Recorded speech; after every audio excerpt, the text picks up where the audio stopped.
अर्जुन खोतकरांनी सहकुटुंब बजावला मतदानाचा हक्क, आम्हाला विजय अपेक्षित आहे. खोतकर. जालन्याचे शिवसेना नेते अर्जुनराव खोतकर यांनी आज दिनांक 13 मे रोजी सकाळी 9 वाजता सहकुटुंब मतदानाचा हक्क बजावलाय.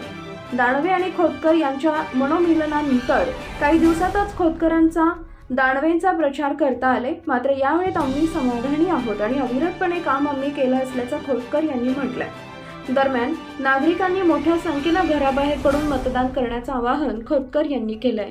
माजी राज्यमंत्री अर्जुनराव खोतकर यांनी आज सहकुटुंबासह जालना लोकसभा मतदारसंघाचा मतदानाचा हक्क बजावलेला आहे. आज माजी राज्यमंत्री अर्जुन खोतकर आज आपल्यासोबत आज मतदान केलेलं आहे. काय वाटतं मला? आनंद वाटतो. मी माझा हक्क या ठिकाणी बजावला खातो. हा हक्क महत्त्वाचा आहे लोकशाहीमध्ये, हा मी बजावलेला आणि निश्चितपणे आम्ही एक मजबूत लोकशाही ज्याला म्हणता येईल ती स्थापन याच हक्कामुळे होऊ शकते. तो आम्ही बजावला. बाबा शिवसेनेची किती जागा आहे? शिवसेनेच्या 15 जागा आहेत. 15पैकी 15 जागा आहेत त्यांच्या.